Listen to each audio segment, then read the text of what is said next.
Yoshlar mamlakat taraqqiyotining eng katta kuchi, ularning orzu intilishlari va g'oyalari esa ertangi kelajakni belgilaydi. Shu bois davlatimiz rahbari tashabbus bilan haftaning har payshanbasi yoshlar kuni etib belgilangan.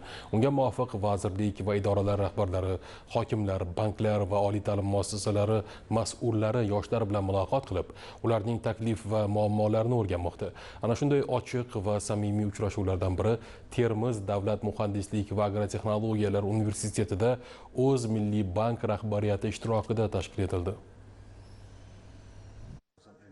Uchrashuvda 100 nafarga yaqin talaba yoshlar ishtirok etishdi. Ochiq va samimiy ruhda kechgan muloqot davomida so'z olganlar bitiruvchilarni ish bilan ta'minlash, yoshlarning startap va biznes loyihalarini qo'llab-quvvatlash borasida amalga oshirilayotgan ishlar, yangi loyihalar, kredit paketlari haqida ma'lumot berishdi. Qayd etilganidek, bank tomonidan yosh tadbirkorlarga imtiyozli kreditlar ajratish, bitiruvchilarni ishga joylashtirish maqsadida o'tgan davr mobaynida kelajakka qadam dasturi doirasida ko'plab bitiruvchi yoshlar biznes sohasiga jalb etildi va ular ilgari surgan tashabbuslarni qo'llab-quvvatlash maqsadida 11 milliard 942 million so'm mablag' ajratildi. Bu ko'rsatkichlar yoshlarning iqtisodiy faolligini oshirish va yangi ish o'rinlari yaratishda muhim ahamiyat kasb etmoqda. Uchrashuv davomida tashabbuskor talabalar o'zlarining biznes loyihalari haqida ma'lumot berishdi. Innovatsion g'oyalar, startap va ishlab chiqarish loyihalariga mablag' ajratish shartlari haqida batafsil tushunchalarga ham ega bo'lishdi.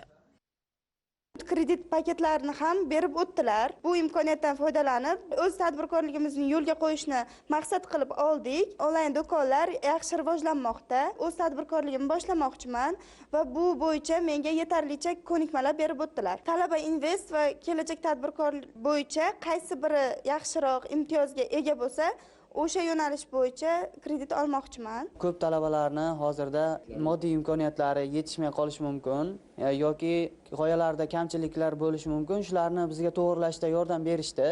Men kelajakda Talaba Investda 20 million kredit olib, kredit paketlaridan foydalanib ko'raman. Issiqxona va chorva yo'nalishiga tikib ko'rmoqchiman. Uchrashuv davomida talabalar tomonidan 11 ta murojaat va 6 ta taklif bildirildi. Biznes Start kredit mahsuloti bo'yicha 200 million so'mlik 2 ta loyiha taqdim qilindi.